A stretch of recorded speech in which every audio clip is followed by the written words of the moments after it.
वंदेहं श्रीगुरु श्रीयुता पदकमलं वेदांत स्वामी नामिने नमस्ते सारस्वतदेवे गौरवाणी प्रचारिणे निर्विशेष शून्यवादी पाश्चात्येशतारिणे जय श्री कृष्ण चैतन्य प्रभु नित्यानंद श्री अद्वैत गदाधर श्रीवासादि गौर भक्तवृंद हरे कृष्णा कृष्णा कृष्णा हरे हरे हरे राम राम राम हरे हरे। ओम नमो भगवते वासुदेवाय। ओम नमो भगवते वासुदेवाय। ओम नमो भगवते वासुदेवाय। ओम नमो भगवते वासुदेवाय। ओम नमो भगवते वासुदेवाय। ओम नमो भगवते वासुदेवाय। श्लोक 20 इसके 22। सुहृत्तमं ज्ञातिमनन्यदैवतम् दौर्भ्यां बृहद्भ्यां परिरक्ष्यते च माम्। आत्मा हि तीर्थी क्रियते तदैव मे बन्धश्च कर्मात्मकौ श्वसित्यतः।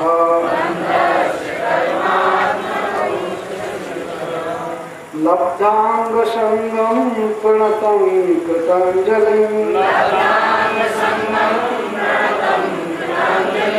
मां वक्ष्यते क्रूरपतेत्युरुश्रवः।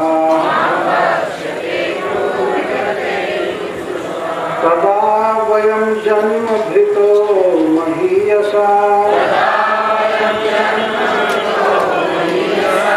नैवाभृतो योऽभिगमोऽस्य जन्मता।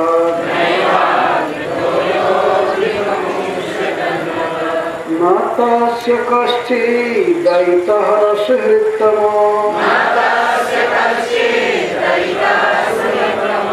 न च प्रियो द्वेष्य उपेक्षयेव वा। तथापि भक्तां भजते यथा तथा सुरद्रुमो यद्वदुपाश्रितोत्थदः। किञ्चाग्रजो मावनतं यदुत्तमः स्मयन् परिष्वज्य गृहीतमञ्जलौ। गृहं प्रवेश्याप्तसमस्तसत्कृतम् सम्प्राप्स्यते कंसकृतं स्वबन्धुषु। श्रीशुक उवाच इति संचिन्तयन् कृष्णं स्वफलकतनयोध्वनिं रथेन गोकुलं प्राप्तः सूर्यश्चास्तगिरिं नृपा। पदानि तस्याखिललोकपाल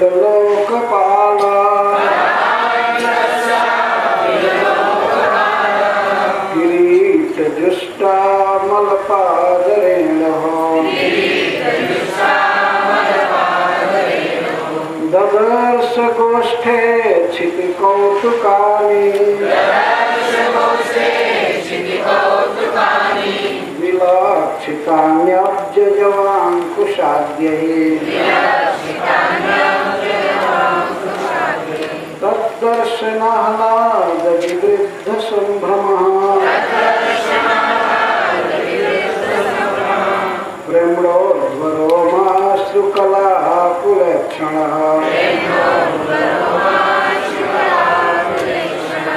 रथादवस्कन्यस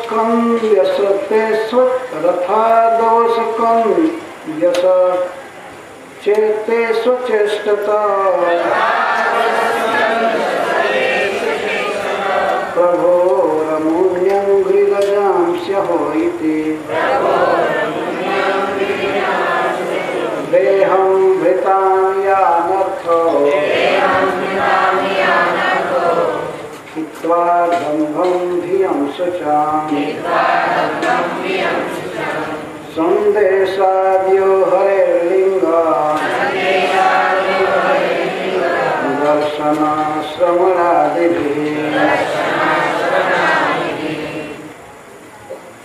हम लोग अक्रूर जी के मनोरथ सुन रहे हैं। अक्रूर जी पूर्ण आशा में है, विश्वास में है कि हमें श्री कृष्ण का दर्शन होगा। ये कारण ये दे रहे हैं कि जो प्रभु विश्व की सृष्टि किए हैं, जो चला रहे हैं, इसका उनको थोड़ा भी अभिमान नहीं है। ये मति नहीं है कि मैं करता हूँ, मैं चला रहा हूँ, ये कर रहा हूँ। लेकिन ब्रज में उनको करने का और कुछ लोगों से संबंध का अभिमान है, अभिमति है। मेरी गौ में है, मेरे सखा है, मेरी बांसुरी है, कोई चुरा न ले। विश्व की रचना करके इसमें कोई अभिमति नहीं है, पर ब्रज के प्रत्येक वस्तु में, घर में इनकी अभिमति है। जिसको ये भावना है कि गोपी के घर में रखा हुआ माखन मुझे खाना है, एक अहंकार हुआ ना, लालसा हुई। गौओं का पालन करते हैं, रक्षा करते हैं। यशोदा जी के प्रति भाव है कि हमारी माँ है, नंद बाबा के प्रति भाव है कि हमारे पिताजी हैं। ये सब भाव है, परंतु मैं ब्रह्मा का बाप हूँ, ये भाव भगवान में नहीं है। सब असत के कारण है, लेकिन इसमें अभिमति नहीं है। इस श्लोक में कहा गया है, इच्छिता हम रहितो पे सत्सतो स्वतेज सपाश तमो भिदा भ्रमा सौमायात्मन रचतस्तभिक्षया प्राणक्ष धीभि सदने स्वभीयते। ब्रजवासियों के घर में या कुंजों में, वृंदावन के, वो देखे जाते हैं और बिल्कुल असत्य जैसे देखे जाते हैं। रसखानी जी तो कहते हैं कि ब्रह्म में ढूंढो पुराणन गानन वेद ऋचा सुनिचौद निचान, मैं ब्रह्म को खोजा। वेद में, पुराण में सुनता हूँ तो उसका वर्णन है, वही तात्पर्य है। सब जगह पढ़ा वेद पुराण में, लेकिन वो ब्रह्म नहीं मिला। वेद ऋचा सुनि चौगुन चार, चौगुन चाव के साथ, लालसा के साथ वेद के श्लोकों को रटा। कुछ पता नहीं चला कि कैसा है, कैसा रूप है, कैसा स्वभाव है। और अकस्मात में वृंदावन के कुंज में जा रहा था तो देखा कि वो परब्रह्म है, परमात्मा कुंज में, वही करीब के कुंज में श्री राधा रानी के पैर पर गिर करके मना रहा था। बैठ देखो, यह वह कुंज कुटीर में बैठ पलट राधिका पाए। श्री राधा रानी के पैर दबा रहा था। परब्रह्म जिसको साधु महात्मा लोग अलख निरंजन करते हैं, ये बेचारे देखते नहीं है कभी, अतः निराकार कहना ही उनके योग्य है। बेचारे करे क्या, नहीं देखते हैं तो ब्रह्म को निराकार कहते हैं। लेकिन उस ब्रह्म को रसखानी जी कहते हैं, मैं देखा कुंज कुटीर में बैठ पलोटत राधिका पाए। राधा रानी के पैर दबा रहे हैं, राधा रानी उठ गई है उनको मनाने के लिए। वही अक्रूर जी कहते हैं कि विश्व सर्जक है, विश्व के पालक है श्री कृष्ण। ये अभिमति उनको नहीं है, मैं ये किया वो किया। लेकिन ब्रज की प्रत्येक वस्तु में उनकी ममता है और चिंता है कि सुरक्षित रहे, ये रहे, वो रहे। ब्रज में लीला करते हुए देखे जाते हैं, अतः वे अवश्य मुझे मिलेंगे। कई मनोरथ किए, मैं जब उनके चरणों में प्रणाम करूंगा तो वे कृपा दृष्टि से मुझे निहारेंगे और मेरे सिर पर हाथ रखेंगे, जो हाथ काल भुजंग से भयभीत भक्तों को अभय दान देता है, और जो हाथ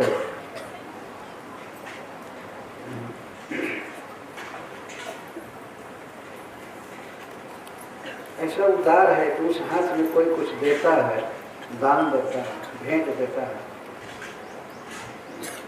ये भगवान ने, वो भगवान का वो हस्त कमल करोड़ों गुना लौटाता है। दो व्यक्ति भगवान के हाथों में ऐसे देने वाले मुख्य हैं, दिए बलि महाराज और कौशिक। ये भी किसी जन्म में इंद्र बने थे, तीनों लोग का राज प्राप्त किया। अथवा कौशिक का अर्थ है विश्वामित्र जी। जब भगवान श्री राम अपने भाई लक्ष्मण के साथ सिद्धाश्रम गए विश्वामित्र जी के पास, तो वे तो महात्मा थे, इनको खाने के लिए कंद मूल फल प्रथम बार वे दिए, बाद में तो गुरु के लिए जुटाते थे, तो दिए हाथ में उनके। तो उससे कौशिक को प्रसन्न होकर भगवान ने तीनों लोगों का इंद्र पद दिया। इंद्र पद मतलब वैभव दिया, सफलता दिया। तो ऐसे हाथ जो उतार है, ऐसे हस्त कमल को प्रभु मेरे सिर पर रखेंगे, जिस हस्त कमल से वे अपनी प्रियाओं के परिश्रम का मार्जन करते हैं, पंखा झलते हैं, उस हस्त कमल का स्पर्श हमको मिलेगा हमारे सिर पर। अब वो मैं धन्य। मुझमें श्री कृष्ण शत्रु बुद्धि नहीं करेंगे, क्योंकि वे अमल चक्षु से अपनी अचूक दृष्टि से, ज्ञान शक्ति से सबसे बाहर और भीतर देखते रहते हैं। मुझमें शत्रु बुद्धि नहीं करेंगे कि मैं कंस का सेवक हूँ, फिर भी हमने दोष बुद्धि नहीं करेंगे। बल्कि क्या बुद्धि करेंगे, यहाँ से श्लोक चालू हो रहा है। सुहित तमं ज्ञातिमनन्य दैवतम दुर्भ्याम बृहद्भ्याम परिरक्षते त्वमाम। श्री कृष्ण हमको समझेंगे, वास्तव में मैं श्री कृष्ण का सुहृतम हूँ। सब समय मैं श्री कृष्ण को प्रसन्न करने की ही चिंता में रहा हूँ।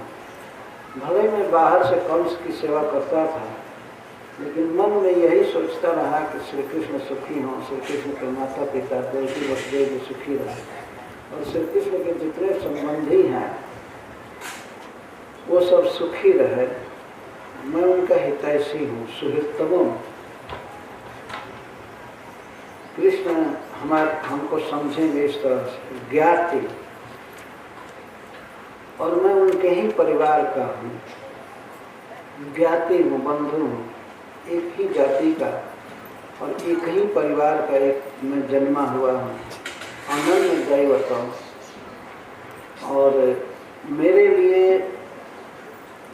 इष्ट देव जिसकी मैं पूजा करता हूँ, जिसे मैं प्रसन्न करना चाहता हूँ, आराधना करता हूँ, वो श्री कृष्ण ही मेरे इष्ट देव हैं। मैं कृष्ण के अलावा और किसी को आराध्य नहीं माना हूँ। तो प्रभु इस भाव से देखेंगे हमको कि मैं उनका सुहृद हूँ, उनके परिवार का ही हूँ, और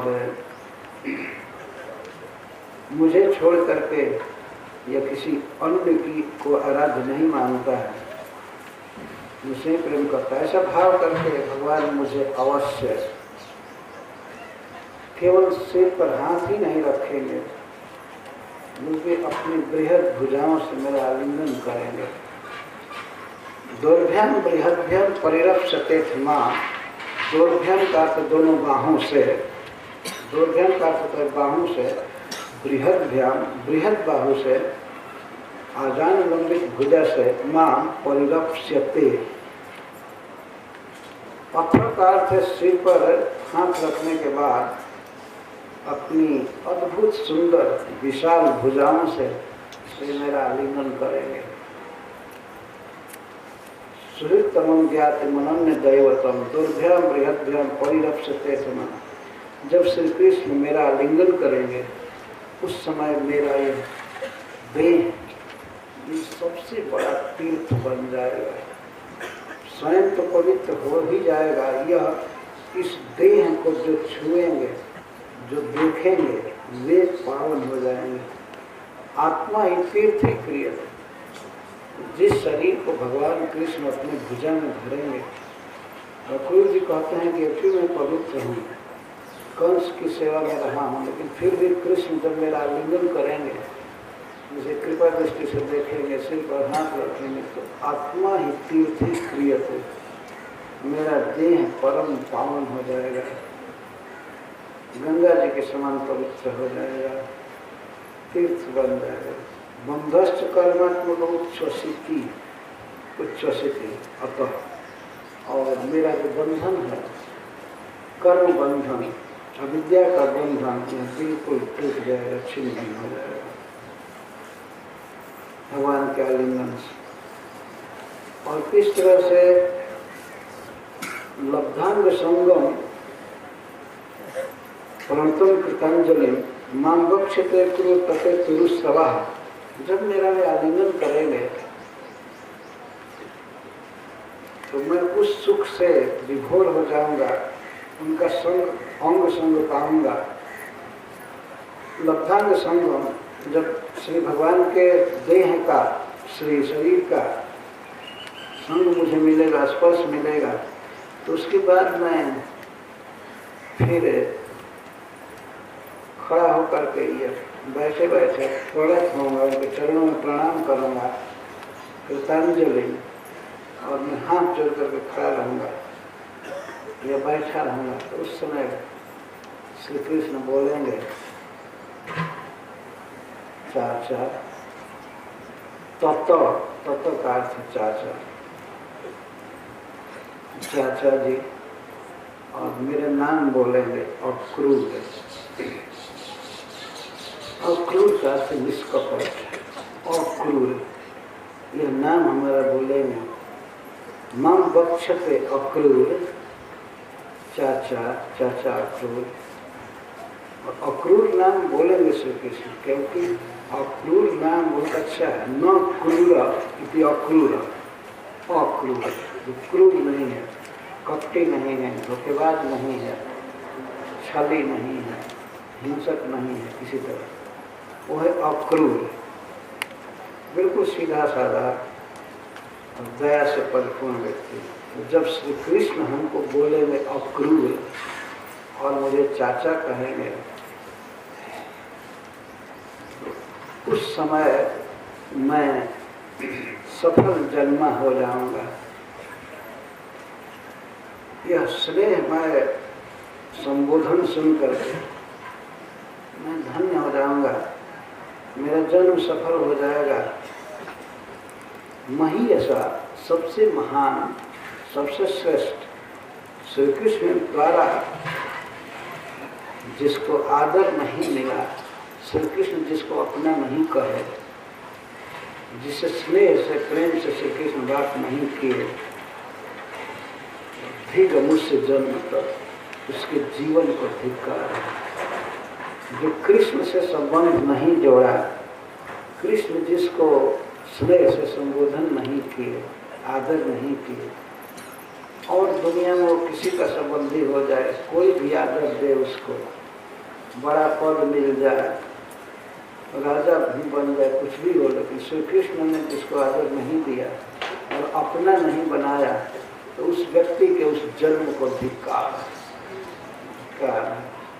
तो मैं धन्य हो जाऊंगा श्री कृष्ण का आलिंगन पा करके और श्री कृष्ण का संबोधन सुनकर। मन में मनोरथ तो कर रहे हैं, लेकिन एक शंका उठती है मन में कि श्री कृष्ण तो सबके हैं, वे किसी के सुहृद नहीं हैं, किसी के बैरी नहीं हैं। आपको कैसे अपना सुहृद समझेंगे? तो अर्जुन जी कहते हैं कि नजस्य कश्चित दैत सुहृतम। श्री कृष्ण का वास्तव में कोई प्रिय नहीं है, दैत नहीं है, स्पेशली कोई प्रिय नहीं है। जहाँ राग द्वेष होता है तो कोई प्रिय होता है, अप्रिय होता है। श्री कृष्ण में ऐसा भाव नहीं है। उनका विशेष रूप से कोई प्रिय नहीं है और न तो कोई बैरी। न चा प्रिय द्वेष उपेक्ष हुआ, न उनका कोई प्रिय है न कोई सुहृद है, न उनका कोई अप्रिय है न द्वेष है, द्वेष का बात। यह श्री कृष्ण का स्वाभाविक स्वरूप है। परंतु श्री कृष्ण की लीला में देखा गया है तथापि भक्तन भजते जथा तथा, फिर भी वे भक्तों से प्रेम करते हैं सबके। समूहम सर्वभूतेषु ममे देश्यस्ति न प्रिय। स्वयं भगवान कहते हैं कि जगत में मैं सब में सम हूँ, सभी को मैं एक दृष्टि से देखता हूँ, क्योंकि मैं सबका पिता हूँ, मैं सबको जन्म दिया। मेरे इसीलिए मेरा कोई द्वेष से नहीं है और न तो मेरा प्रिय कोई है। फिर भी जो भक्त प्रेम से मेरे भजन करते हैं, मैं उनमें हूँ, वे मुझमें है। मई ते तेसु चाहते, यह भगवान का स्वभाव है। इस सम है, सबके हित पर विचार करते हैं, सबका भला कर रहे हैं। देख ही रहे दुनिया में कि निराकार कहने वालों को भी भोजन मिलता है, जो भगवान को निराकार कहते हैं, फिर भी भगवान खिला रहे हैं उनको, है ना। निराकार कहने का मतलब तो द्वेष उपेक्ष छोड़ के कितने प्रिय वो है ही नहीं, एक प्रकार से कहते हैं। निराकार कहने का मतलब है यही कह रहे वो है नहीं, साफ यही तात्पर्य इसका हुआ। लेकिन इस तरह से आस्तिकता का चोला पहने हुए और ये महानास्तिक जो कृष्ण को कहते हैं कि निराकार है, वास्तव में छली है, कपटी है। पर ऐसे लोगों को भी भगवान भोजन, पानी, सूर्य का प्रकाश सब देते रहे। और तो और कसाईयों को भी भगवान भोजन दे रहे हैं, पानी दे रहे हैं। क्या करें, जो जन्म दिए हैं तो पालन करेंगे, ये उनका स्वभाव है, सबके प्रति सम है। सूर्य उगता है, सूर्य का प्रकाश वे देते हैं। ऐसा नहीं है कि यज्ञ करने वाले ब्राह्मणों के यहाँ जाड़ा में ज़्यादा प्रकाश होता है और जो कृष्ण के भक्त नहीं हैं वहाँ प्रकाश नहीं है। सम प्रकाश, ये भगवान की समता है। इस जगत की रचना की है, लेकिन फिर भी लीला में देखा गया कि वे भक्तों से प्रेम करते हैं, भक्तों से प्रेम करते हैं। जो कृष्ण से प्रेम करते हैं तो कृष्ण उनसे स्पेशल प्रेम करते हैं। विषमता जीव के तरफ से है, भगवान के तरफ से नहीं है। जे जथा नाम प्रबल उनके कंस तथई हो जाए। कुछ कह सकते हैं कि भगवान ने अर्जुन का पक्ष लिया, वे दुर्योधन के विरोधी के रूप में लगते हैं, लेकिन ऐसी बात बिल्कुल नहीं है। दुर्योधन और अर्जुन के प्रति बिल्कुल सम है, और अर्जुन कृष्ण के प्रेमी हैं, भक्त हैं, इसलिए अर्जुन के भक्ति भाव के अनुसार भगवान उनके वश में है, उनका रस रखते हैं। परंतु समता देखिए, उन्होंने कहा कि अपने संबंधियों के बीच युद्ध हो रहा है, इसलिए मैं इसमें हथियार नहीं हूँ। ये समता। अगर सुदर्शन चक्र लेकर के युद्ध के लिए खड़े होते, ये सुन करके युद्ध होता ही नहीं, बंद हो जाता है। कौन मरने के लिए तैयार है? कृष्ण की वीरता, कृष्ण का ऐश्वर्य सारी दुनिया में विख्यात था। चेदीराज शिशुपाल भगवान को राष्ट्रीय सभा में गाली दे रहा था, लाखों लाखों लोग बैठे थे उसमें और भगवान को गाली दे रहा था। भगवान सब सह रहे थे, क्योंकि गाली से या प्रार्थना से प्रभावित नहीं होते, ऐसे देखा जाए। सबसे अग्र पूजा हुई थी, सबसे नीचे सिंहासन पर बैठे थे। और उसी समय सभा में बैठे बैठे भगवान पर गाली की बौछार चल रही थी। तो गाली अद्भुत दिया है महाभारत में। कहा कि मैं ऐसा मानता हूँ कि समय बहुत बलवान है। वो माइक पकड़ लिया और लगा बोलने के समय बलवान है, ऐसा मानता हूँ। समय बलवान नहीं होता तो इतने लोगों की बुद्धि कैसे चौपट हो जाती। इस सभा में जहाँ बड़े बड़े ब्राह्मण आए हैं, राजर्षि लोग आए हैं, यहाँ पर एक अहीर की पूजा हो रही है और वो भी गाय चराने वाले। राजर्षियों का तिरस्कार करके, ब्रह्मर्षियों का तिरस्कार करके एक गोप की पूजा की जा रही है। और इसका आचरण आप लोग सुनेंगे। रुक्मिणी का विवाह मेरे साथ तय हुआ है, यहाँ तक कि मैं दूल्हा बन करके भी गया और उधर ही आया और दुल्हन को ले गया। इसका ये करेक्टर। आप लोग ऐसे व्यक्ति की पूजा कर रहे हैं, अनेक प्रकार से गाली दिया। फिर भीष्म पितामह को गाली दिया, ये 400 वर्ष का बूढ़ा, इसका दिमाग भी बूढ़ा हो गया।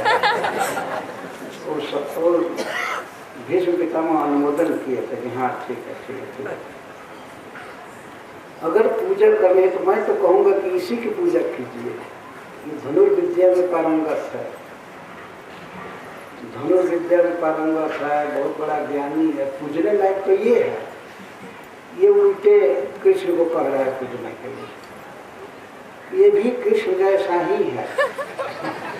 कोई ये लगा बोल रहे, यह भी काशी नरेश की लड़कियों को छुआ है, ब्रह्मचारी बनता है।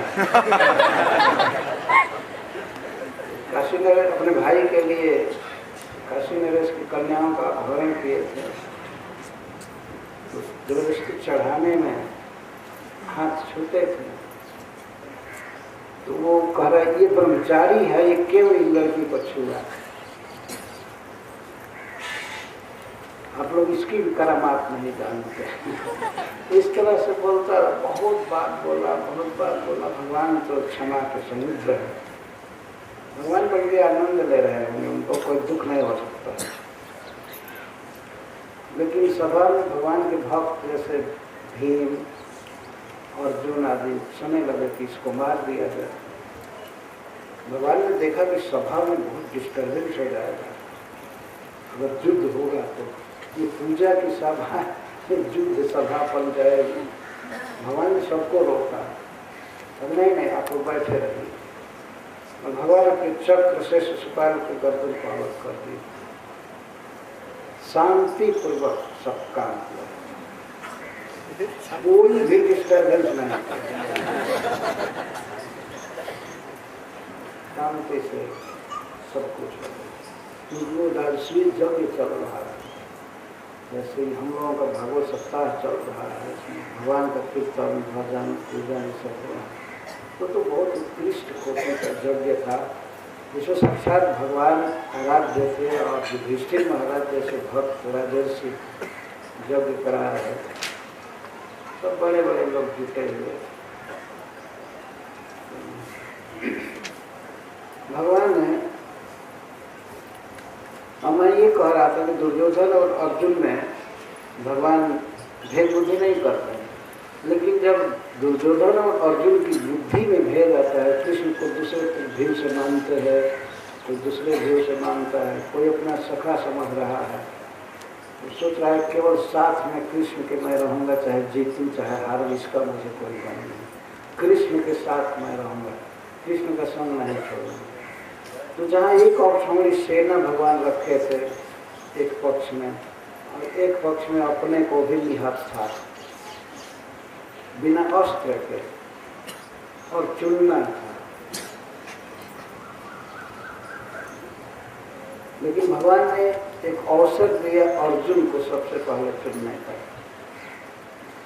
कि अर्जुन उम्र में छोटे हैं और पहले आए हैं।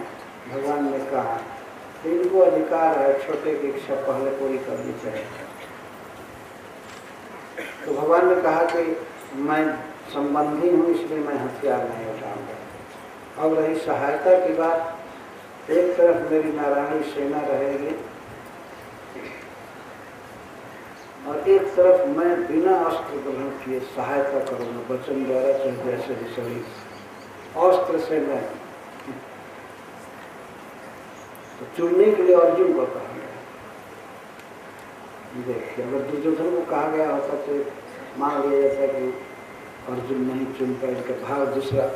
ये अर्जुन को चुनने के लिए कहा जब द्वारकाधीश ने, तो अर्जुन कहे कि मुझे आप चाहिए, मुझे सेना नहीं चाहिए। और इतना सुनने के बाद दुर्योधन बहुत खुश हुआ, वो पीछे बैठा था भगवान के। वो कहा कि और उस समय तो सामने आ गया था, संधि था वो।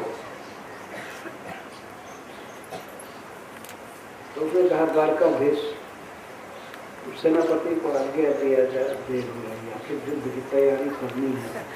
तो हमारा काम हो गया। वो सेना लेकर के चला, सेना को आज्ञा दे दी गई, गई होगी सेना कुरुक्षेत्र में। वो तो खा पी करके आराम से आया। मैं संधि के पास था ना, भगवान के पास। अर्जुन ने से भगवान पूछने लगे, अर्जुन तुम्हारा दिमाग ठीक है ना? युद्ध के लिए, युद्ध में सहायता मांगने के लिए महाराज युधिष्ठिर ने तुमको भेजा था, तो तुमने ये क्या किया? युद्ध करना है और मुझको चुन लिया, जबकि मैं हाथ में कोई अस्त्र नहीं लूंगा। क्या हो गया तुमको? युद्ध जब हो तो उसके लिए सेना मांगना चाहिए ना। तो अर्जुन कहते हैं, श्री कृष्ण मुझे सेना की कोई आवश्यकता नहीं है। मैं आप अगर आप साथ में रहें तो मैं इंद्र को भी परास्त कर सकता हूँ। मैं भगवान शिव को भी धूल चटा सकता हूँ। और चटाया इस तरह से बोल, अगर आप मेरे साथ में हैं, भगवान शिव को भी मैं परास्त कर सकता हूँ, जमराज जी को भी परास्त कर सकता हूँ। आपकी मुझे जरूरत है। और किसी भी हालत में हमारी विजय हो या न हो, हार हो, इसकी मुझे चिंता नहीं। मुझे बहुत अच्छा लगता है आप मेरे साथ में आए, तो मैं हारूं या जीतूं इसकी मुझे चिंता नहीं। मेरे जीवन में बहुत दिन से लालसा थी कि मैं अपने जीवन की बागडोर आपके हाथ में सौंप दूं। ये समर्पण करना चाहता था, लेकिन सखा होने के कारण समर्पण नहीं कर पाता। मैं चाहता हूँ कि आपको समर्पण करूँ, आप हमारे जीवन की बागडोर संभालिए और आप युद्ध में कुछ मत कीजिए, आप मेरा रथ चलाइए, सारथी का काम कीजिए। आप सारथी बनकर रहेंगे तो मैं तीनों लोक में देवताओं को भी परास्त कर सकता हूँ। मैं देखा हूँ आपका प्रभाव, तो इसीलिए मुझे आप चाहिए। इस तरह से जो कृष्ण को चुन रहा है, सेना का तिरस्कार करके और सहायता का तिरस्कार करके जो कृष्ण को चुना, तो कृष्ण भी सबका तिरस्कार करके अर्जुन को स्वीकार। बड़े बड़े महारथियों को उन्होंने इस तरह से परास्त करवाया अर्जुन के सामने। अर्जुन स्वयं अपने मुख से बताए हैं, कुरुक्षेत्र के युद्ध में अनेक महारथी मिल करके मुझ पर आक्रमण करना चाहते थे। और खास करके उस दिन, जिस दिन जयद्रथ का वध होने वाला था, मेरे घोड़े थक गए थे। श्री कृष्ण घोड़ों की सार संभाल कर रहे थे, पानी पिला रहे थे, घाव पर मलहम कर रहे थे, और मैं बिना रथ के खड़ा था भूमि पर, और हजारों महारथियों का अटैक मुझ पर हो रहा था। लेकिन भगवान कृष्ण के प्रभाव से मुझे किसी भी महारथी के बाण उस तरह से नहीं छू पाए, जैसे प्रहलाद महाराज पर हिरण्यकशिपु के द्वारा राक्षसों के अनेक प्रहार कोई भी छू नहीं पाए। प्रहलाद की तरह मैं रक्षित था। जैसे भगवान नरसिंहदेव की कृपा से प्रहलाद को कोई भी अस्त्र शस्त्र सांप आदि का असर नहीं, कोई निकट पहुँच ही नहीं पाया। ऐसा दिखाया गया है कि कोई अस्त्र चलाया जाता तो प्रहलाद महाराज के शरीर तक आते आते नलिफाई हो जाता। पूरे 18 दिन के युद्ध में अर्जुन पर, उनके शरीर पर एक भी बाण नहीं लगा, कहीं नहीं। एक बार केवल पसीना छूट गया था उनको बस, और पसीना पोछे यही बहाना बना करके श्री कृष्ण ने रथ का चक्का उठा लिया। यदि नहीं सहायता करता हूँ तो अर्जुन को भीष्म पितामह मार डालेंगे। उनको तो अस्त्र उठाना था, भीष्म पितामह की प्रतिज्ञा पूरा करना। इतना फुर्ती से भीष्म पितामह युद्ध कर रहे थे कि अर्जुन को फुर्सत नहीं मिलती थी। निरंतर बाण निकालना, अनुसंधान करना, चलाना, निकालना, उनको पसीना आ गया उसको। तो भगवान रथ से कूद पड़े, रथ का चक्का उठाकर भीष्म को मारना चाहिए। अभी अर्जुन के शरीर में कहीं भी कोई भी बाण कभी नहीं लगा, जबकि भगवान पर बाण लगा। भगवान आने वाले बाणों को अपने पर सहते थे, उनका कवच टूट गया था। भीष्म पितामह ने इतना बाण मारा था कि भगवान का कवच टूट गया था। टूटे हुए कवच से वे और सुंदर लग रहे थे।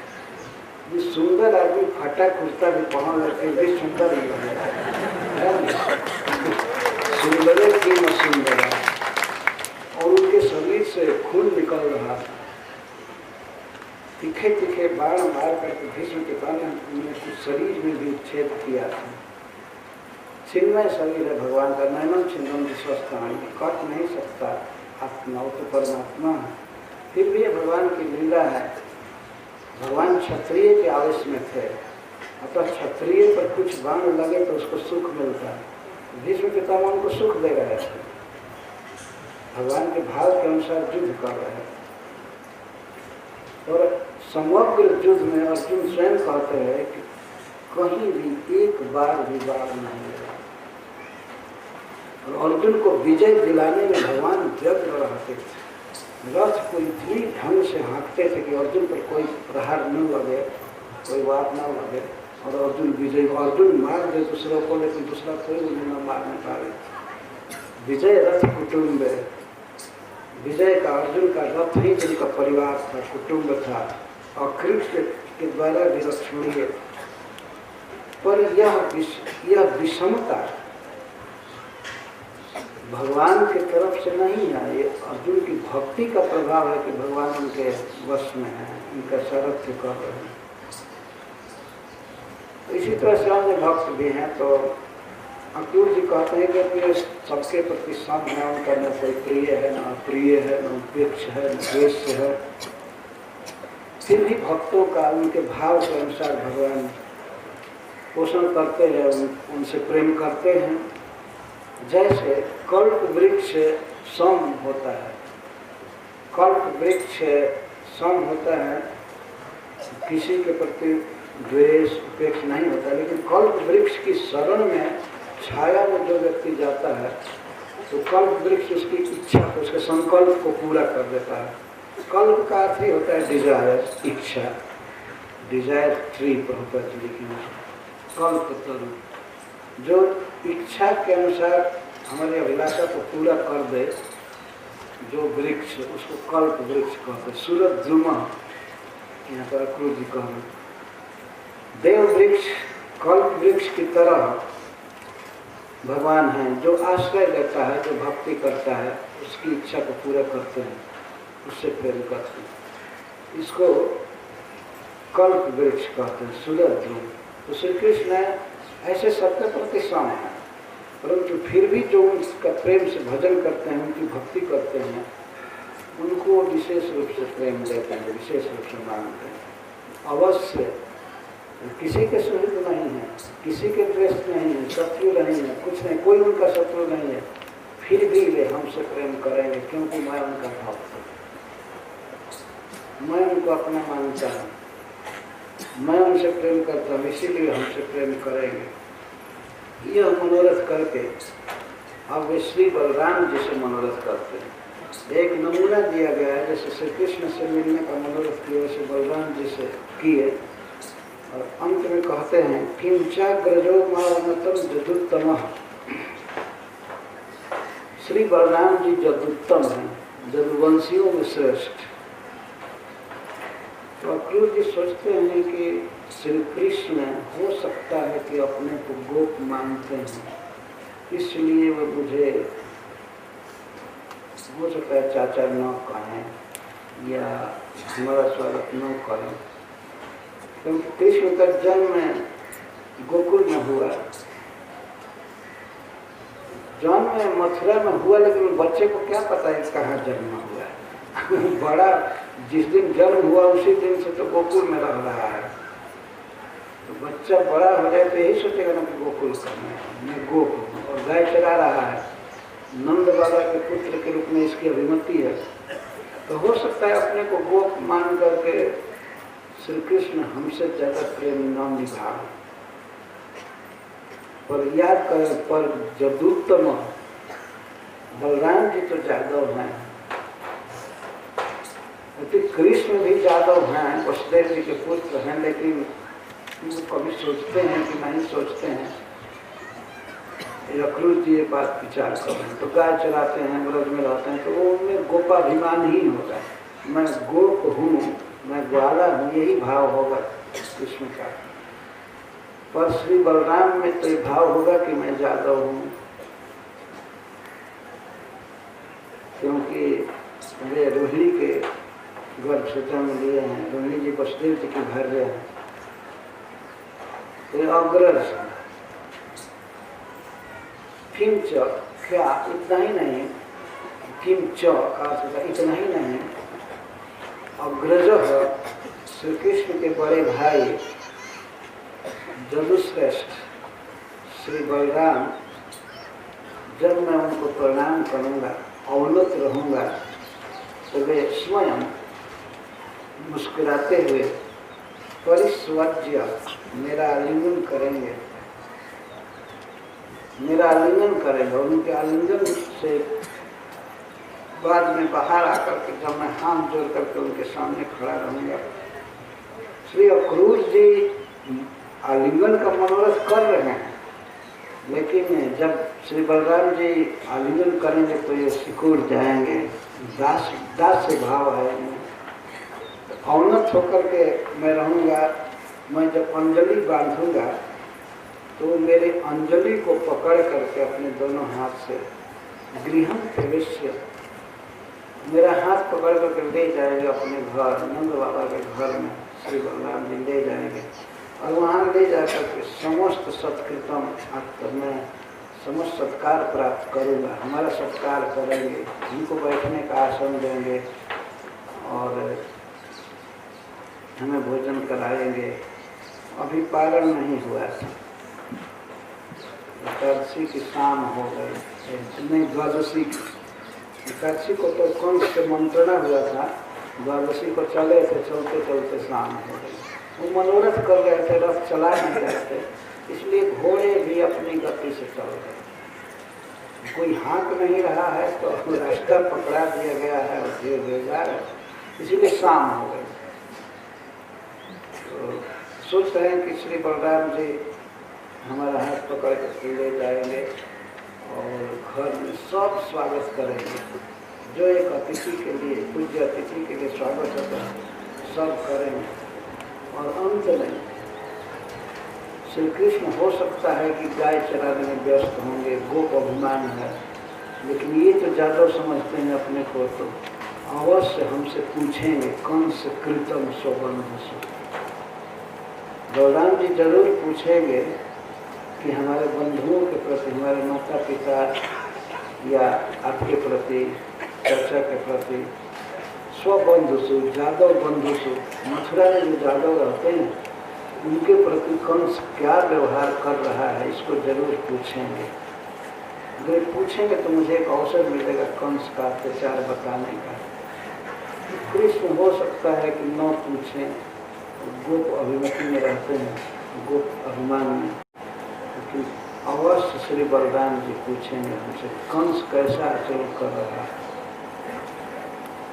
क्योंकि अंततः ममता है ना मथुरा के लोगों से।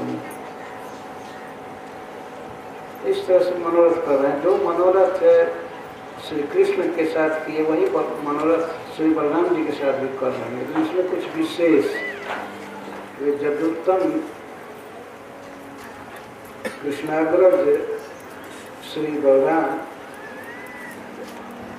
मुझे अपने घर में ले जाएंगे और मेरा स्वागत करेंगे और कंस कैसा व्यवहार कर रहा है यादवों के साथ इस विषय में पूछेंगे, तो मैं सब बात बताऊंगा। इस तरह से सोचते हुए जा रहे थे। पूरा मनोरथ करने में बहुत समय लगा। एक मनोरथ को अनेक बार सोचते जा रहे थे। श्री कृष्ण के आलिंगन, श्री कृष्ण का दर्शन, श्री कृष्ण का स्पर्श, उनको प्रणाम और श्री कृष्ण का उद्गार, ये सब मनोरथ करते हुए जा रहे थे। सुखदेव गोस्वामी कहते हैं कि इति समचिंतयन् कृष्णं स्वफल्कतनयो ध्वनि रथेन गोकुलम प्राप्त सूर्यश्चास्त गिरिमिव। हे महाराज परीक्षित, इस प्रकार स्वफल्क पुत्र ऋषि पुत्र अक्रूर जी पिताजी के महान वैष्णव के भक्त थे, उनके पुत्र हैं अक्रूर जी। तो इस तरह से पिता के गुण से विभूषित महान पिता के पुत्र अक्रूर जी इस प्रकार कृष्णम संचिंतयन्, कृष्ण का सम्यक चिंतन करते हुए, मनोरथात्मक चिंतन करते हुए कहाँ अध्वनि मार्ग में रथेन गोकुलम प्राप्त, रथ से चलते चलते नंदगांव पहुंच गए। जब नंदगांव पहुंचे, गोकुलम प्राप्त, तो सूर्यश्च अस्त गिरिम प्राप्त, सूर्य अस्ताचल पर पहुंच चुके थे, अस्ताचल के निकट जा चुके थे, अर्थात शाम हो गए। सुखदेव गोस्वामी अधिक वर्णन कर रहे हैं। अक्रूर जी रथ से गोकुल गए तो सूर्य भगवान रथ से अस्ताचल गए, अस्ताचल के निकट गए। वर्णन की शैली देखिए। अक्रूर चंद्रमा को कहते हैं, अक्रूर सौम्य सीधा शांत, और भगवान सूर्य को क्रूर कहते हैं, उनका धाम तीखा होता है ना, तीक्ष्ण होते हैं, तो उसको उनको क्रूर कहते ही हैं। तो जब अक्रूर जी गोकुल पहुंचे तो क्रूर जी अस्त पर्वत पर अस्ताचल के निकट गए।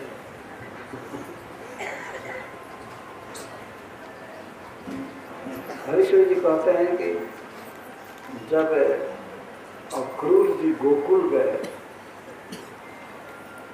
तो सूर्य अस्ताचल गए, पहुंचे तो शाम हो गई। इससे वर्ष लेते हैं कि जगत चक्षु, जगत के नेत्र भगवान सूर्य अस्त हुए। तो जगत नेत्र एक प्रकार से अज्ञान को भी कहा जाता है। संसार का जो नेता है, तो लीड कर रहा है, वो ज्ञान है वास्तव में। और क्रूर जी जब गोकुल पहुंचे तो अज्ञान सूर्य अस्त होने लगा है। अज्ञान सूर्य, जब कोई व्यक्ति भगवान के गोकुल में पहुंचता है, भगवान के शरीर को देखेगा। गोकुल, गोकुल का अर्थ है इंद्रिय समुदाय। जब भगवान के गोकुल में कोई जाता है तो उसका जगत नेत्र अस्त हो जाता है, जगत में जो फंसा हुआ है वो समाप्त हो जाता है। फिर गोकुल में जा रहे हैं, किस किस गोकुल? भगवत गोकुल में। और भगवत गोकुल का ध्यान हो रहा था। पहुंच करके उन्होंने सबसे पहले क्या देखा? अभी अभी ताजा ताजा गोपद चिन्ह उभरा हुआ था, और गोपद चिन्ह के बीच बीच में ये पीछे श्री कृष्ण के चरण चिन्ह उभरे हुए थे, बालू धूली में गौए लौट चुकी थी, गोधूली बेला थी और अक्रूर जी जानबूझ करके लेट जा रहे थे, जानबूझ करके विलम्ब कर रहे थे, रथ चला नहीं रहे थे। वैसे तो मनोरथ से भी वे आविष्ट थे, अतः रथ संचालन संभव नहीं था, लेकिन वे चाहते थे कि शाम को ही भेंट हो। कहाँ पर भेंट हो? वन में भेंट ना हो, वे ये सोच रहे थे। वन में ये रथ लेकर के जाने पर गौएं विद्युत जाएगी, भागेगी, कहाँ से रथ आया है।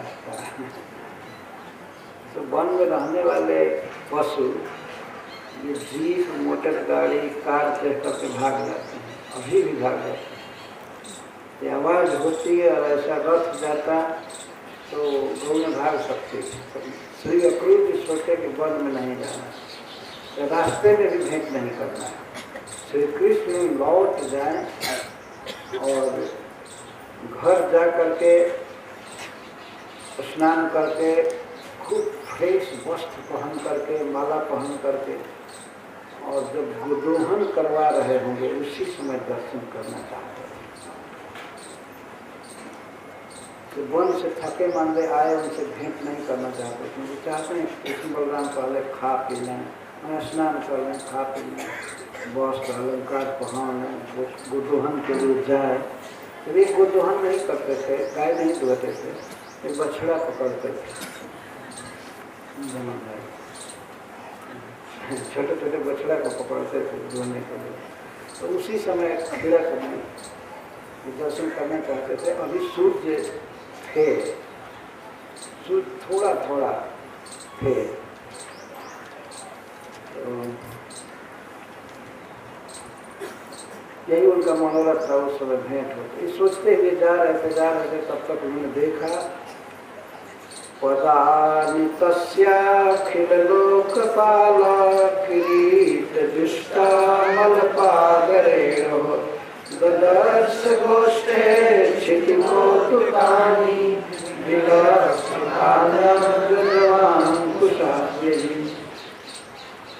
भगवान के चरण चिन्ह देखे अभी अभी वे गए गोकुल में, वन से ताजा बिल्कुल उभरा हुआ था, और माता पृथ्वी भगवान के चरण चिन्ह को सर्वश्रेष्ठ अलंकार के रूप में धारण करती थी और उसको मिटने नहीं देती थी। किसी गाय का चरण पढ़ करके और कृष्ण के चरण को मिटा दे, ऐसा नहीं होता। पृथ्वी देवी मिटने नहीं देते थे, इसीलिए भगवान भी गौओं के पीछे पीछे चलते थे। आगे गैया पाछे ग्वाल गाने मजदूरतान, आगे गौए चलते थे, पीछे सखा गौर भी श्री कृष्ण के चरण चिन्ह को बचाते हुए चलते। उनको इतना अच्छा लगता था, कोई भी सखा नाचते हुए भी कभी कृष्ण के चरण चिन्ह को मिटाता नहीं। तो कुछ लड़के बलराम आदि सावधान करते रहते थे, एक उधर चरण चिन्ह उभरा हुआ है, उसको वे लोग देखते थे, बहुत सुंदर लगता था। क्षिति कौतुकानि, पृथ्वी के लिए उत्सव थे भगवान के चरण। भगवान के चरण को पा करके पृथ्वी धन्य हो गई। प्रथम स्कंध में बताई है पृथ्वी माता। भगवान के चरण कैसे हैं? समस्त लोकपालों के किरीट पर भगवान के चरण धूलि, भगवान का चरण धूलि विराजता है। सारे देवता लोकपाल, इंद्र, भगवान शिव, ब्रह्मा, शिव आदि आकर के प्रणाम करते हैं वृंदावन में। तो वृंदावन में प्रणाम करते हैं तो कैसे प्रणाम करते हैं? साष्टांग प्रणाम करते हैं। तो उनके किरीट में, मुकुट में अमल पाद रेणु, निर्मल पवित्र ब्रजरज पड़ जाते हैं। भगवान के चरण की छाप जहाँ उभरे उसको प्रणाम करते हैं। भगवान के डायरेक्ट चरणों में प्रणाम करने को नहीं मिलता है। डायरेक्ट जा करके प्रणाम करे तो सखा ही डांट करके भगा दी, कौन जानवर आया, चार सिर वाला जानवर, और ऐसे तंग कर रहे हैं। और श्री कृष्ण नाचने में भी बाधा पड़ेगी, वो भी बकुआ जाएंगे कि कौन आया। इसलिए लोग चरण धूलि को प्रणाम करते, चरण चिन्ह को। तो चरण धूलि से उनका किरीट शोभित होता है। अखिल लोकपाल किरीट जुटता मदपाद रेण, जिन चरणों का पवित्र चरण धूलि, चरण रज लोकपालों के किरीट पर शोभा पाता है, ऐसे चरण चिन्हों को क्षिति कौतुकान, जो पृथ्वी के लिए श्रृंगार थे, उत्सव थे, गोष्ठ में देखा उन्होंने। गौएं जहाँ ठहरती हैं, जाती हैं, बहुत गौएं हैं ना, तो गांव से बहुत दूर से ही उसको गोष्ठ कहा जाता है। गोष्ठ गौएं जहाँ स्थिर होती हैं, ठहरती हैं, तो गोष्ठ कहते हैं। गोष्ठ में देखा,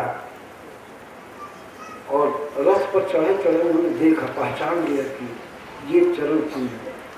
विलक्षिता नहीं, विशेष रूप से लक्षिता नहीं, और जो जवान प्रसाद दे, उन्होंने ध्यान से देखा, कमल का चिन्ह और जौ, अंकुश आदि का चिन्ह था, ध्वज, स्वस्तिक आदि का चिन्ह। तदर्श देखे, तब दर्शनालाप, भगवान के चरण चिन्ह को देखते ही उनका आह्लाद, विविध आनंद और अतिशय बढ़ गया। आनंद के बाढ़ में वे संभ्रम हो गए, क्या करें क्या न करें, ये कर्तव्य का ध्यान नहीं रहा। प्रेम से उनके रोमांच हो गया, उनके रोमे ऊर्ध्व हो गए, प्रेमड़ा ऊर्ध्व रोम, आंखों में आंसू भर आया, आंखों में आंसू भर आए, रोमांच हो गया, वाणी गदगद हो गई चरण चिन्ह को देखते हैं। और वे तुरंत ही बोले या रथ से कूद पड़े, रथा अवस्कंद, रथ से उतरे नहीं, कूद पड़े। अवस्कंद का पृथ्वी पर कूद पड़े और चरण धूलि में लौटने लगे। तेसु और अचेष्टता, चरण धूलि में लौटने लगे और कहने लगे, अहो प्रभु अमूली अंग्री जानसी, वो ये हमारे प्रभु के चरण रज हैं, डायरेक्ट चरणों से सटे हुए रज, तो उसमें वे लगे लौटने। ये प्रथम बार हो रहा है। ब्रज में पहुंचने पर श्री अक्रूर जी, अब तक तो मनोरथ कर रहे थे, चरण चिन्ह को देखते ही लौटने लगे, रथ से कूद पड़े। आंखों में आंसू बह रहा था, इसलिए आंसू भी ब्रजरज में सन रहा था। तो सिक्त ब्रजरज अक्रूर जी के शरीर में लग रहा था। आंसू बहने से वो रज गीला हो रहा था, तो लौटने से अक्रूर जी के शरीर में रज लग रहा था। इस तरह बारंबार अपना सौभाग्य मानने लगा, हो ये हमारे प्रभु के चरण चिन्ह है, चरण रज है, उन्हें धन्य। इस तरह कहते हुए लौट गए, और आंख में आंसू, शरीर में पुलक, कंठ गदगद हो रहा था। इस तरह से वे लौट रहे थे, बारंबार लौटते रहे। भगवान के साक्षात चरणों से जिसका स्पर्श हुआ है, उस धूलि में लौटने से उनको इतना आनंद मिल रहा था। और आनंद का एक और कारण ये भी हुआ कि अभी अभी भगवान हैं यहीं पर। कभी कभी सोचते थे कि भगवान शायद कोई बहाना करके दूर चले जाएंगे, इस कौन से दूत से भेंट नहीं करना, कोई बहाना करके किसी पद में रह जाते, चाहे भाग जाते। तो नहीं भेंट करना होता तो अनेक बहाना होता।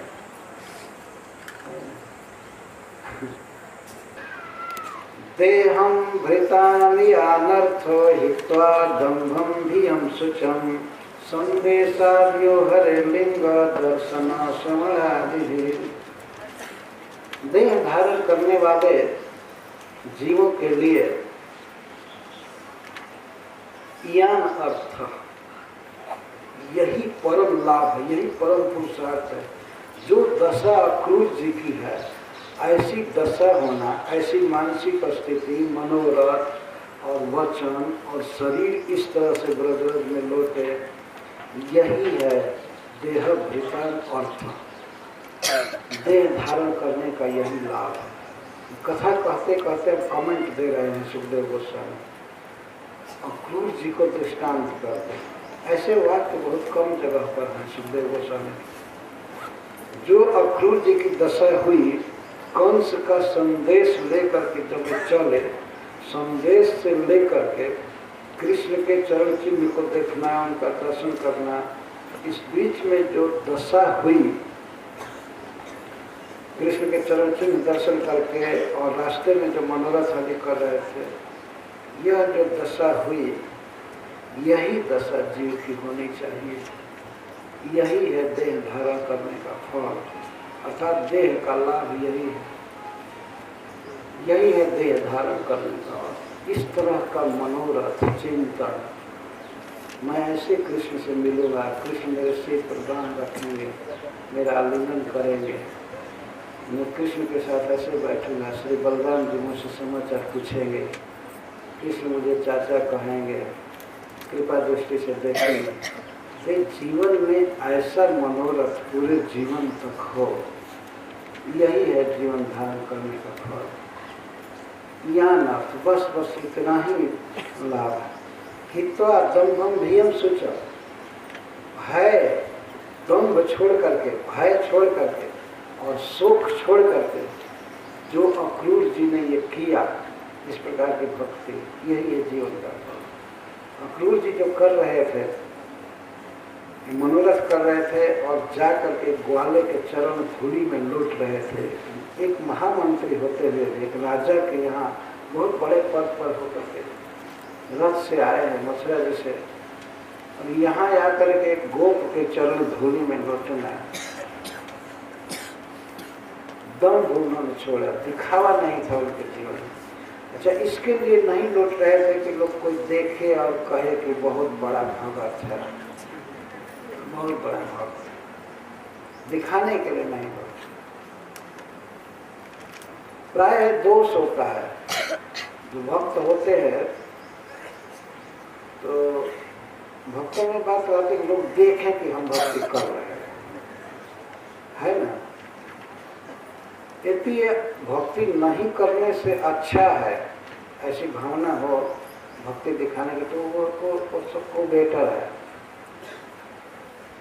लेकिन अक्रूर जी में कोई दम्भ नहीं था, भगवान के चरण धूलि को देखते ही वे लगे लौटने, दिखावा नहीं था कि मैं लौटूं। कितने लोग तो ऐसे होते हैं जो बहुत दिखावा करते हैं, भाव नहीं होता है, लेकिन समाज में ऐसे आंख खड़े देते हैं और दिखाने लगते हैं, लगता है कि चैतन्य महाप्रभु भी आ रहे हैं। ऐसे होता है। हाँ, और कीर्तन गाने वालों को भी डिस्टर्ब कर देते हैं। अक्रूर जी में कोई ऐसा दम्भ नहीं था, वहाँ कोई था भी नहीं जिसको दिखाया जा सके। हित्वा दम्भ और भीड़, कंस का भय भी नहीं था। ये भय नहीं था, भय छोड़ दे, भय का स्मरण ही नहीं था।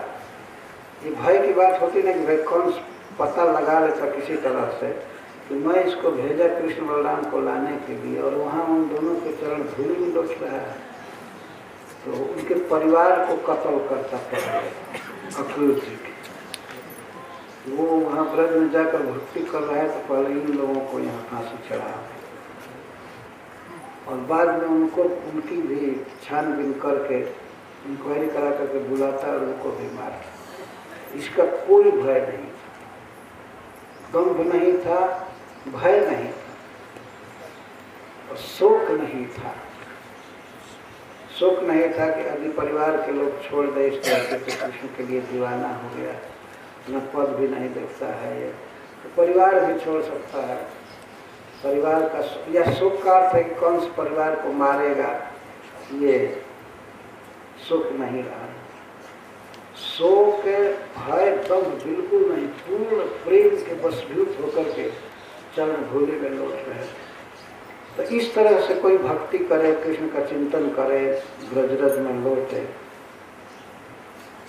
तो ये है जीवन का फल। भक्त के लिए भी ये तीनों शब्द लगे हुए, दम्भम धीयम शुचम हित्वा। यदि कोई दम्भ छोड़ करके, भय छोड़ करके और शोक छोड़ करके भगवान की इस तरह भक्ति करता है जैसे अक्रूर जी ने किया, तो ये है जीवन का फल। दम्भ छोड़ करके भक्ति करनी चाहिए। दम्भ का अर्थ होता है हम जितना में है उससे कई गुना ज्यादा दिखाना, इसको दम्भ कहते हैं। जैसे कोई आदमी धनी नहीं है लेकिन कभी कभी अपने को दिखाता है बहुत धनी, धन नहीं होता है तो दिखाता है कि लोग हमको धनी समझें, खास करके अपने लड़के या लड़की के विवाह में दिखाते है ना। तो भक्ति में भी कभी कभी दम्भ होता है। जितना भाव है, जितना भगवान से प्रेम है, उससे कम ही दिखाना चाहिए, दया होना चाहिए, बल्कि मन में तो कुछ भी नहीं है, कोई प्रेम नहीं। तो जो दिखावा होता है, आडंबर होता है, इसको दम्भ कहते हैं। दम्भ कई प्रकार से प्रस्तुत होता है। चुपचाप बिल्कुल रहना, ये भी दम्भ ही है। लोग समझे कि एकदम पहुंचा हुआ है,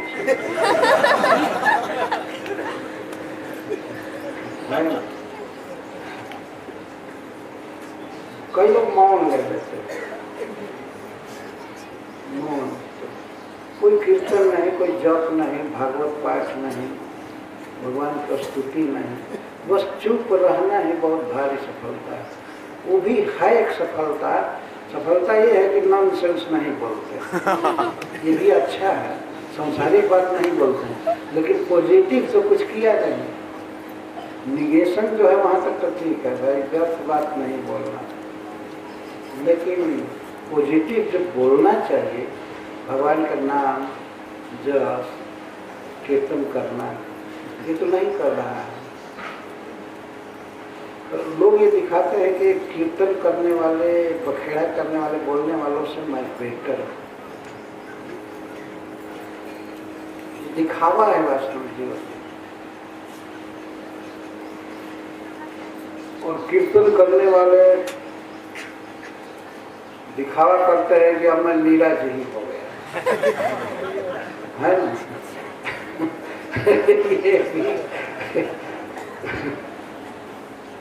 दोनों को बैलेंस होना चाहिए ठीक तरह से, उसको दम्भ कहते हैं। भीयम भय होता है, भय होता है।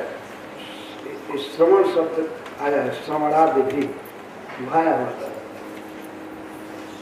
कई तरह का भय होता है कि मैं भजन करूंगा, मैं भक्त बन जाऊंगा तो ये हमको छोड़ देगा, वो करेगा, ये करेगा, वो करेगा। कथा सुनने आया हूँ तो कुछ को भय लगता होगा कि क्या होगा लौटने के बाद, खासकर सेंटरों में। परिवार के लोग तो उतना उद्वेग नहीं देंगे, लेकिन ये साधु बने हुए लोग, भक्त बने हुए लोग, उनसे भय है कि क्या है। कुछ लोग तो ऐसे आए हैं जैसे गोपियां अपना घर छोड़ करके आ रही हैं, है ना। ये भय छोड़ करके भजन करना चाहिए।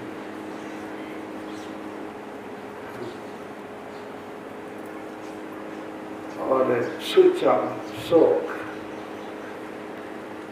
किसी प्रकार की चिंता, ग्लानि मन में होना, इसको शोक कहते हैं। ये न हो जाए, वो न हो जाए, ऐसा किसी बात को सोच करके जब हृदय सुखता है तो इसको शोक कहते हैं। शोक को अग्नि कहा गया, भीतर भीतर जलाता रहता है चिंता। तो शोक छोड़ करके, भय छोड़ करके और दम्भ छोड़ करके कृष्ण की भक्ति करनी चाहिए, जैसे आप क्रूर जी किए। ऐसे एकदम भूल करके संसार को कृष्ण के चरण धूलि में लौट रहे हैं और वाणी से गुणानुवाद कर रहे हैं और मन में मनोरथ कर रहे हैं, यही है जीवन का फल। तो ये कैसे होता है? हरे लिंग दर्शन श्रवण आदि, भगवान के श्री विग्रह का दर्शन करने से भक्ति उत्पन्न होती है। भगवान के रूप को देखने पर प्रेम उमड़ता है। तो सबसे पहले दर्शन लिखा गया, हरे लिंग दर्शन, लिंग माने प्रतिमा।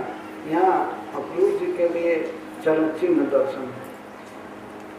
तो भगवान के श्री विग्रह को देखने से और उनकी कथा सुनने से, ये दर्शन और श्रवण जिसमें मुख्य है, ऐसी भक्ति द्वारा, नवधा भक्ति है उसमें से जो भी भक्ति कर सकें, इन भक्तियों द्वारा अक्रूर जी जैसा स्वरूप प्राप्त करना, अक्रूर जी जैसा भाव होना, शरीर की भी दशा ऐसी और वचन की भी और मन की भी, यही है देह धारण करने का फल। ऐसे भक्ति करनी चाहिए। तो इस तरह से अक्रूर जी के मनोरथ की बात कह करके अब सुखदेव गोस्वामी दर्शन की बात कह, जैसे जैसे मनोरथ किए थे पूरा पूरा मनोरथ सफल हुआ। दो लोग इस कथा में मनोरथ किए, एक कंस और दूसरा अक्रूर। कंस का मनोरथ आपने सुना होगा, कृष्ण बलराम को मैं मारूंगा, तो इसके बाद वसुदेव को भी, नंद को भी, और जितने ज्यादा मैं सबको मारूंगा। मैं तो मारते मारते पांडवों को भी मारूंगा, सारी दुनिया निष्कंटक हो जाएगी, मेरा कोई शत्रु नहीं रहेगा, बाधक नहीं रहेगा। और इसके बाद साथ में सभा में जब बैठूंगा, मेरे ससुर जी, मेरे गुरु जी बैठेंगे, मेरा संत जी और मेरे फ्रेंड सब साथ में बैठे, संबरासुर, बरासुर, लड़कासुर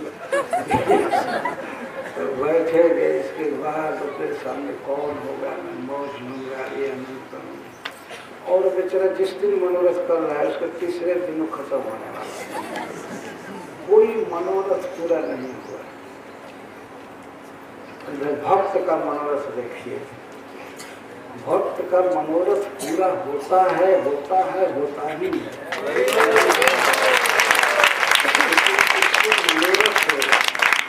भगवान के प्रति होते हैं, तो भगवान मनोरथ पूरा करते ही। एक तरफ सारे मनोरथ विफल हो गए एक भक्त के, और भक्त का सारा मनोरथ पूरा हो गया। तो उसको कह रहे सुखदेव गोस्वामी, ददर्श कृष्णं गानम च ब्रजे गोदोहनम गतौ। ददर्श कृष्णं गानम च, धूली में लौटने के बाद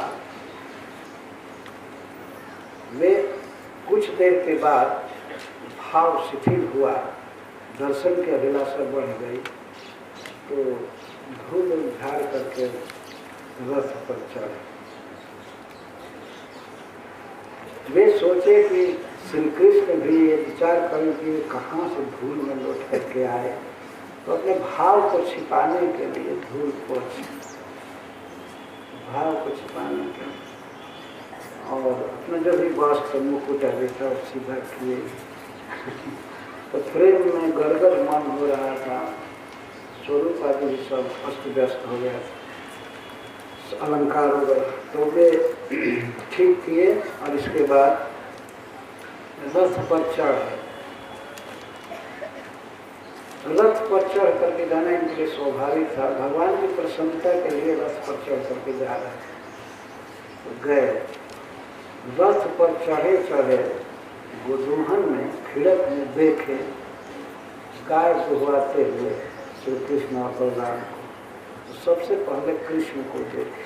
कृष्ण चूंकि परम आकर्षक हैं, सुंदरता की सीमा है कृष्ण।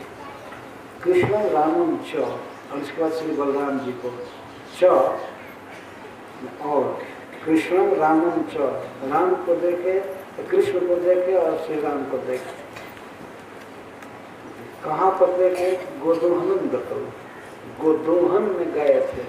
गोदोहन का एक अर्थ है गौओं के दुहने का स्थान, और गोदोहन गतौ का एक अर्थ है गाय दुहवाने के कर्म में थे। तो वहाँ सब गो पे हल्ला कर रहे थे, कोई गाय दूही जा रही तो कोई कह रहा था कि अब दूध भर गया, ये मटकी ले जाओ, ये बाकेट ले जाओ, दूसरा लाओ। इस तरह से कोई पकड़ो पकड़ो, बछड़ा पकड़ो, ये दूध लिया गया, वो दूध लो, ये लो।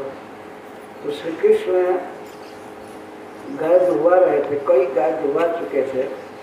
अंत में जो कृष्ण को दूध पिलाने के लिए जो गाय दुही जाती थी, पद्मगंधा गाय, उसको दुहवा रहे थे। गोप बड़े गोप दुह रहे थे, दोनों भाई दूध पकड़ने में और बछड़ा पकड़ने में लगे हुए थे। दुहा हुआ दूध, इसको गोदोहनन बताओ। पीत नीलांबर धरव शरद अंगूर है क्षण। कृष्ण पीत वस्त्र पहनने से तुरंत नहाए थे ब्रज से आकर के, और फेस पीताम्बर पहने थे। सारा अलंकार बहुत सुंदर, फेस, मुख कमल। कृष्ण पीला वस्त्र पहने थे और श्री बलराम जी नील अंबर, अंबर माने वस्त्र, नील वस्त्र पहने। दोनों की आंखें शरद काल में खिले हुए कमल के समान खिले हुए सुंदर थे। आंखों को भी ध्यान से देखना, पीला पीला वस्त्र और आंखें बिल्कुल कमल के फूल के समान, वो भी शरद कालीन कमल थे। शरद कालीन कमल जैसे खिले रहते हैं, वैसे आंखें विस्फुरित थी, जो देख रहे थे बछड़ा पकड़ने में या दूध इकट्ठा करने में, गाय को सहलाने में, से वैसे इधर उधर आंखें कर रहे थे, तो आंखें बिल्कुल खुली हुई थी। श्री कृष्ण की आंखें जब खुलती हैं निद्रा के बाद, तो उस समय भी कमल के समान ही लगते हैं, लेकिन कमल कली के समान लगती हैं, बंद रहती हैं, धीरे धीरे खुलती हैं। लेकिन यहाँ पर पूरा खिले हुए कमल, बड़ी बड़ी आंखें, सुंदर सुंदर, सुकुमार। शरद अंगुरुह इक्षण, शरद काल में खिले हुए कमल के समान दोनों की आंखें। किशोरम श्यामला श्वेत, दोनों किशोर अवस्था के हैं, नवजुवक, यौवन में अभी प्रवेश कर रहे हैं, यही भगवान की उम्र है। अब लगता है कि अभी यौवन में प्रवेश कर रहे हैं, किशोर अवस्था में। पर यही अवस्था अनादि काल से है और अनंत काल तक रहेगी, ये कभी पूरा युवक नहीं हो पाएंगे। नव यौवनम, नई जवानी, अभी अभी चालू हो रही है जो जवानी, वो जवानी, ऐसे दोनों रहते हैं। किशोर श्यामला श्वेत, एक श्याम है और एक श्वेत है, सोना की तरह श्वेत है, पीले हैं, और एक सांवले श्री निकेतन बृहद भुजल। इस प्रकार श्री कृष्ण का और श्री बलराम जी का वर्णन आ रहा है। यह कथा मैं बिल्कुल अंत में कहूँगा। श्री बलराम जी को मिलाऊंगा, श्री अक्रूर जी को मिलाऊंगा भगवान कृष्ण से, और श्री बलराम जी मिलाऊंगा। मतलब मत समझिए कि मैं हाथ पकड़ करके मिलाऊंगा, कथा में कहूँगा। कथा में इस बात को कहूँ जो सुखदेव गोस्वामी ने कहा है। कभी कभी शब्द का एजिटीज अर्थ नहीं लेना चाहिए, मतलब लिटरली अर्थ नहीं लेना चाहिए। ऐसा बोले तब लगेगा कि तो आप मिले हुए हैं, तब ले जाकर तुलसी जी को मिलाएगा। तो कथा में बात आएगी। अभी लास्ट दिन है तो कुछ गीत भी होना चाहिए।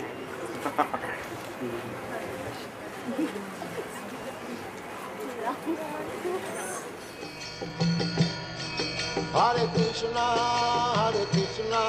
Krishna Krishna, Hare Hare, Hare Rama, Rama Rama